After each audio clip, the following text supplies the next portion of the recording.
In a modern context, recognized great powers came about first in Europe during the post-Napoleonic era. The formalization of the division between small powers and great powers came about with the signing of the Treaty of Chaumont in 1814. A great power is a nation or state that, through its great economic, political and military strength, is able to exert power and influence over not only its own region of the world, but beyond to others. The historical terms, great nation, a distinguished aggregate of people inhabiting a particular country or territory, and great empire. 476-1492 Medieval Middle and Near East. Byzantine Empire 330-1453. The Byzantine Empire is the name for the medieval Eastern Roman Empire, which survived 1,000 years after the fall of the Western Roman Empire. The Byzantines managed to reconquer great parts of it.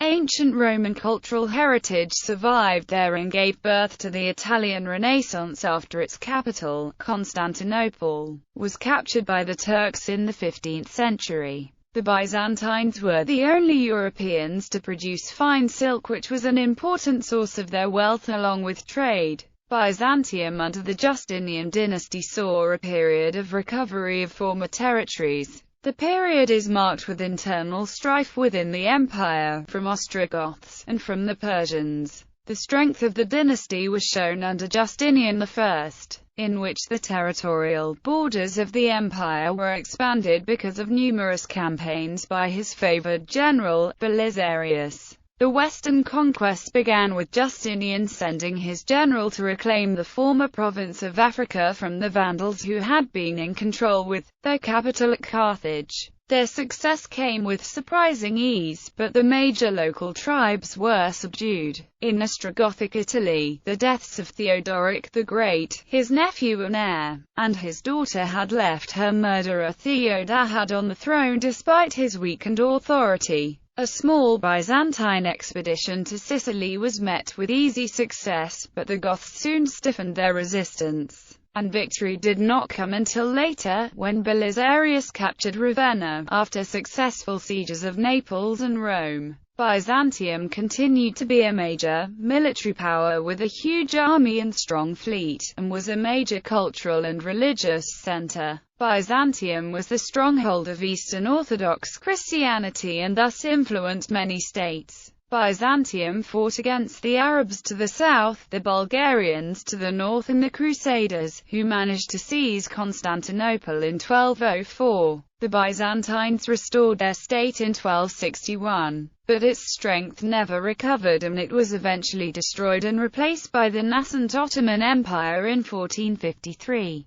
Great Seljuq Empire 1040–1154. The name Seljuq refers to an Oghuz Turkic leader whose tribe had migrated from north to Khorasan where they embraced Islam. Seljuq's grandsons, after defeating Ghaznavids in 1040, founded an empire and declared themselves to be the protectors of the Caliph. Their empire, with Caliph's prestige, Turkic army and Persian bureaucracy, proved to be one of the most powerful of states of the 11th century. In 1071, after Alparslan of Seljuq's defeated Byzantine army at Manzikert, Turks began to settle in Anatolia. But Great Seljuq Empire began to disintegrate in the second half of the 12th century. Soon, they were replaced by a number of states ruled by members of Seljuq House or by Atabegs. The most important of these was the Sultanate of Rum, which continued up to the 14th century, and Khwarezmid Empire in Iran. Islamic Caliphate 632–1258. In 622, a new world religion emerged, Islam, founded by Muhammad in Arabia. After his death, his successors began a century of rapid Muslim expansion across most of the known world, establishing the Islamic Empire as one of the largest in the world. Rashid Caliphate. Under the Rashid Caliphate, the newly united and religiously inspired Muslims invaded the Sasanian Empire during the Rashidun conquest of Persia and the Byzantine Empire. During the Byzantine-Arab Wars, the War of Conquest resulted in a complete conquest of the Sassanid Persian Empire and two-thirds of the Byzantine Empire. Within a decade, Rashid caliphs controlled an empire stretching from the Indus River to the Atlas Mountains. Khalid ibn Walid was responsible for most of the conquests on the Byzantine front. After a civil war in 657 to 661, the almost republic disintegrated and was succeeded by the Umayyad dynasty. Umayyad Caliphate. The Umayyad Caliphate completed the Muslim expansion after conquering Roman North Africa, Visigothic Hispania, and a small part of the border of the Indo-Pak subcontinent and northwestern China. As a result, the Islamic Empire became the largest empire the world had yet seen. However, Umayyad expeditions into the Frankish kingdom and Byzantium were unsuccessful, as they were eventually stopped by the Bulgarians and Byzantines in 718 and the Franks in 732. Nonetheless, the Caliphate remained a huge military power with a mighty navy. Abbasid Caliphate. The period of the Abbasid Caliphate is considered the golden age of Islam. The empire was rich with flourishing trade across Asia, Europe and Africa. Its culture was thriving, influenced by the Persians, and boasted great achievements in its economy, arts, architecture, literature, mathematics, philosophy, science, and technology. Many cities grew with large populations, beautiful palaces and gardens such as Baghdad, which had a population of 1 million at its peak, as well as Damascus, Cairo and Cordoba. The Caliphate eventually diminished in size, and was further reduced during the Crusades. The Caliphate later disintegrated after invasions from the Mongol Empire from the east, ending with the sack of Baghdad in 1258. Al-Andalus. Al-Andalus was the Arabic name given to those parts of the Iberian Peninsula governed by Muslims, or Moors. At various times in the period between 711 and 1492,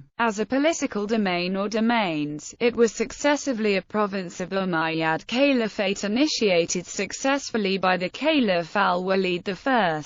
The Emirate of Cordoba, the Caliphate of Cordoba, and finally the Caliphate of Cordoba's Taifa kingdoms. The Caliphate enjoyed immense prosperity throughout the 10th century. Abd ar-Rahman III not only united Al-Andalus but brought the Christian kingdoms of the north, through force and diplomacy, under control. Abd ar-Rahman stopped the Fatimid advance into Caliphate lands in Morocco and Al-Andalus. This period of prosperity is marked by growing diplomatic relations with Berber tribes in North African, Christian kings from the north, with France and Germany, and Constantinople. The death of Abd ar-Rahman III led to the rise of his 46-year-old son Al-Hakam II in 961. Al-Hakam II more or less followed in his father's footsteps, occasionally dealing with a few disruptive Christian kings and North African rebels, though trying not to be too severe. Unlike his father, Al-Hakam's dependence upon his advisors was more distinct.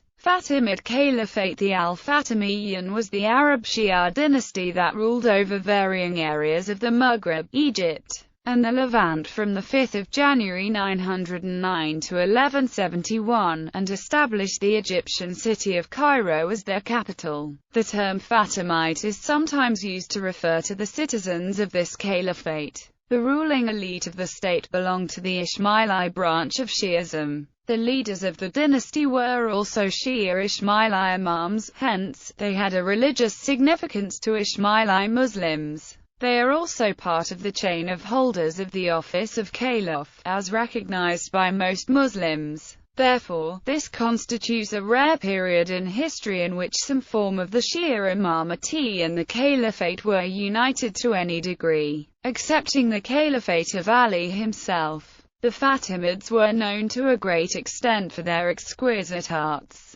A type of ceramic, lusterware, was prevalent during the Fatimid period. Glassware and metalworking was also popular. Many traces of Fatimid architecture exist in Cairo today. The most defining examples include the Al-Azhar University and the Al-Hakim Mosque. The Al-Azhar University was the first university in the East. It was founded by Caliph Mu'izz and was one of the highest educational facilities of the Fatimid Empire. Unlike other governments in the area, Fatimid advancement in state offices was based more on merit than on heredity. Members of other branches of Islam, like the Sunnis, were just as likely to be appointed to government posts as Shiites. Tolerance was extended to non-Muslims such as Christians and Jews, who occupied high levels in government based on ability. The reliance on the Iqta system ate into Fatimid central authority, as more and more the military offices at the further ends of the empire became semi-independent and were often a source of problems.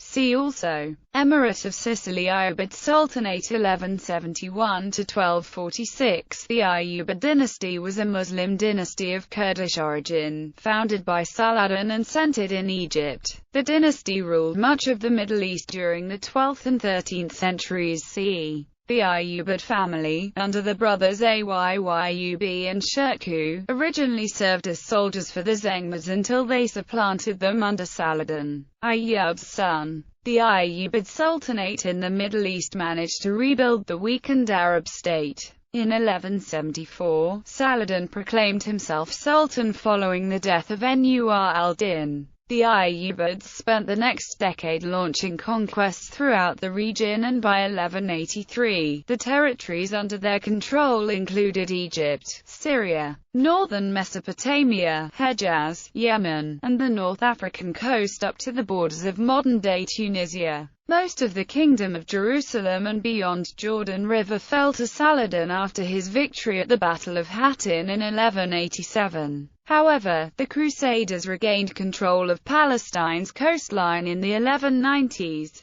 After the death of Saladin, his sons contested control over the Sultanate, but Saladin's brother Al-Adil eventually established himself as sultan in 1200. In the 1230s, the Ayyubid rulers of Syria attempted to assert their independence from Egypt and remained divided until Egyptian Sultan as-Salih Ayyub restored Ayyubid unity by taking over most of Syria, excluding Aleppo, by 1247. During their relatively short tenure, the Ayyubids ushered in an era of economic prosperity in the lands they ruled, and the facilities and patronage provided by the Ayyubids led to a resurgence in intellectual activity in the Islamic world. This period was also marked by an Iobid process of vigorously strengthening Sunni Muslim dominance in the region by constructing numerous madrasis in their major cities. Bahra Mamluks Empire 1250–1380. The Bahriya Mamluks was a Mamluk dynasty of mostly Kipchak Turkic origin that ruled Egypt, the Levant, and some parts of Sudan, Iraq, Saudi Arabia and Libya, from 1250 to 1382. Their name means "of the sea," referring to the location of their original residence on Al-Rodar Island in the Nile in Cairo at the castle of Al-Rodar, which was built by the Ayyubid Sultan as-Salih Ayyub under Saladin and the Ayyubids of Egypt. The power of the Mamluks increased until they claimed the Sultanate in 1250, ruling as the Mamluk Sultanate. Mamluk regiments constituted the backbone of the late Ayyubid military. Each sultan and high-ranking emir had his private corps, and the sultan as-Salih Ayyub had especially relied on this means to maintaining power. His Mamluks, numbering between 800 and 1,000 horsemen, were called the Baris, after the Arabic word bar, meaning sea or large river. Because their barracks were located on the island of Rhoda in the Nile, they were mostly drawn from among the Kipchak Turks who controlled the steppes north of the Black Sea. The Bahriya were succeeded by the Burja dynasty, another group of Mamluks. Thej Burja saw a turbulent and short-lived sultanate. Political power plays often became important in designating a new sultan. Bulgaria 9th century 11th century. In 681 the Bulgarians established a powerful state which played a major military and cultural role in medieval Europe. Bulgaria decisively defeated the Arabs in the battle before Constantinople, and stopped the Arab invasion in the eastern parts of the continent, effectively stopping the migrations of the barbarian tribes further to the west. It destroyed the Avars Khanate in 806. With the adoption of Christianity and the invention of the Cyrillic alphabet, the Bulgarian Empire became the cultural and spiritual center of the whole Slavic world. The Bulgarian Orthodox Church became the first national church in Europe to gain its independence in 927 with its own patriarch. The Bulgarian Empire reached its biggest size in the early 10th century, stretching from the Black Sea to Bosnia. The medieval Bulgarian state was restored as the Second Bulgarian Empire after a successful uprising of two nobles from Tarnovo, Asen and Peter, in 1185, and existed until it was conquered during the Ottoman invasion of the Balkans in the late 14th century, with the date of its subjugation usually given as 1396 or 1422. Under Ivan Asen II in the first half of the 13th century, it gradually recovered much of its former power, though this did not last long due to internal problems and foreign invasions. Georgia 1125–1225. The unified monarchy maintained its precarious independence from the Byzantine and Seljuq empires throughout the 11th century, and flourished under King David the Builder, who repelled the Seljuq attacks and essentially completed the unification of Georgia with the reconquest of Tbilisi in 1122. With the decline of Byzantine power and the dissolution of the Great Seljuk Empire, Georgia became one of the preeminent nations of the Christian East, her Pan-Caucasian empire stretching, at its largest extent, from North Caucasus to northern Iran, and westwards into Asia Minor. In spite of repeated incidents of dynastic strife, the kingdom continued to prosper during the reigns of Demetrius I of Georgia, George III of Georgia, and especially his daughter Tamar the Great. Ghaznavid Empire, 960–998. The Ghaznavids were a Persianate Muslim dynasty of Turkic Mamluk origin which existed from 975 to 1187 and ruled parts of Persia, Transoxania, and the northern parts of the Indo-Pak subcontinent.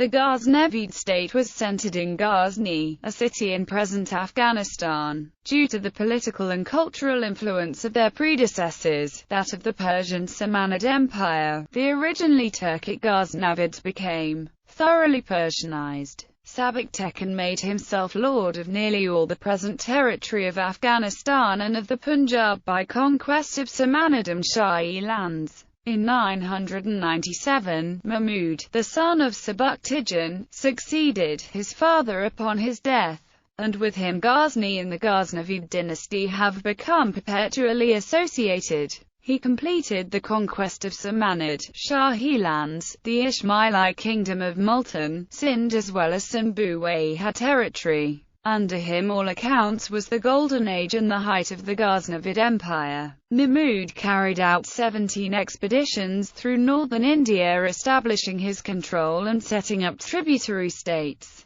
His raids also resulted in the looting of a great deal of plunder, from the borders of Kurdistan to Samarkand, from the Caspian Sea to the Yamuna. He established his authority. The wealth brought back from the Indian expeditions to Ghazni was enormous, and contemporary historians give glowing descriptions of the magnificence of the capital, as well as of the conqueror's munificent support of literature. Mahmud died in. Even though there was some revival of importance under Ibrahim, the empire never reached anything like the same splendor and power. It was soon overshadowed by the Seljuks of Iran. Timurid Empire 1370–1526. The Timurids were a Persianate Central Asian Sunni Muslim dynasty of originally Turco-Mongol descent, whose empire included the whole of Central Asia, Iran, the Caucasus, modern Afghanistan, as well as large parts of Pakistan, India, Anatolia, and Mesopotamia. It was founded by the legendary conqueror Timur in the 14th century. In the 16th century, Timurid Prince Babur, the ruler of Fergana, invaded North India and founded the Mughal Empire, which ruled most of the North India until its decline after Aurangzeb in the early 18th century, and was formally dissolved by the British Raj after the Indian Rebellion of 1857. Later princes of the dynasty predominantly used the title Mirza to show descent from the emir. Although the Timurids hailed from the Barlas tribe, which was of Turkicized Mongol origin, they had embraced Persian culture, converted to Islam and resided in Turkestan and Khorasan. Thus, the Timurid era had a dual character, which reflected both the Turco-Mongol origins and the Persian literary, artistic, and courtly high culture of the dynasty.